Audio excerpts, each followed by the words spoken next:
Welcome students. तो हम लोग पढ़ रहे थे चेंज ऑफ स्टेट्स और आज का टॉपिक है लिक्विड स्टेट से गैसियस स्टेट में कन्वर्जन।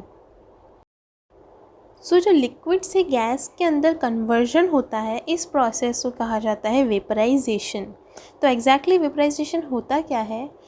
जब भी हम किसी लिक्विड को हीट करेंगे सो उसके बॉइलिंग पॉइंट आते ही वो गैसियस सब्सटेंस में कन्वर्ट होना शुरू हो जाएगा और इस प्रोसेस को ही कहते हैं वेपराइजेशन। अब वेपराइजेशन और इवेपोरेशन में क्या डिफरेंस है?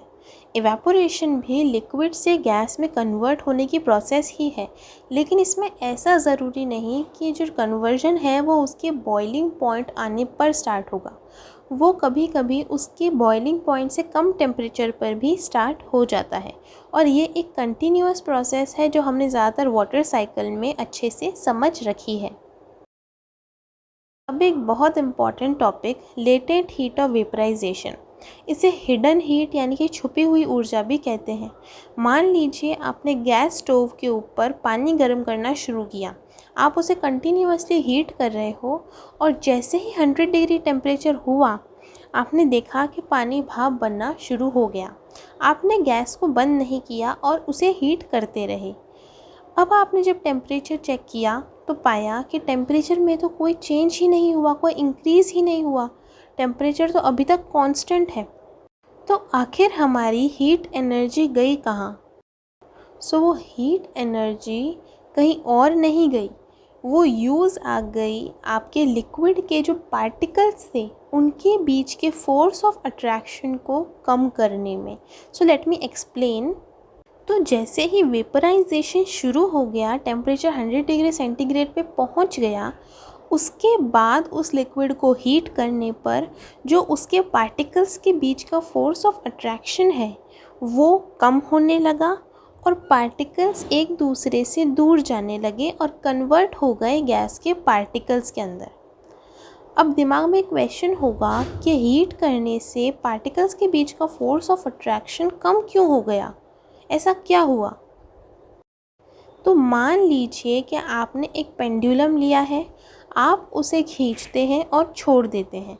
तो अब आपका पेंडुलम मूव कर रहा है और उसके अंदर क्या है? Kinetic energy. वैसे ही जब भी हम किसी पार्टिकल को हीट करेंगे तो उसके अंदर की काइनेटिक एनर्जी बढ़ जाएगी, जिसके कारण से वो मूव करने लगेगा, मोशन करने लगेगा और उसके पार्टिकल्स के बीच का फोर्स ऑफ अट्रैक्शन कम हो जाएगा। लेटेंट हीट ऑफ वेपराइजेशन की डेफिनेशन क्या होगी? किसी भी 1 किलो लिक्विड को उसके बॉइलिंग पॉइंट से आगे गैस में कन्वर्ट करने के लिए जो हीट चाहिए वो कहलाती है लेटेंट हीट ऑफ वेपराइजेशन। लेकिन उसमें जो टेम्परेचर है उसके अंदर कोई भी चेंज नहीं आना चाहिए, टेम्परेचर हमेशा कांस्टेंट रहना चाहिए।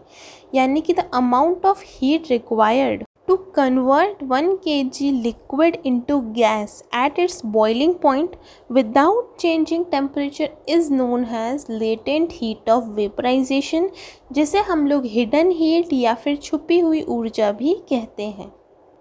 तो आज हमने डिस्कस किया वेपराइजेशन, इवेपोरेशन और very important latent heat of vaporisation. I hope आपको समझ आ गया होगा ये टॉपिक, और अगर आपको समझ में ना आया हो तो आप मुझे कमेंट सेक्शन में अपना डाउट पूछ सकते हो, मैं उसको क्लियर करने की पूरी कोशिश करूँगी। And don't forget to subscribe the channel. Thank you so much.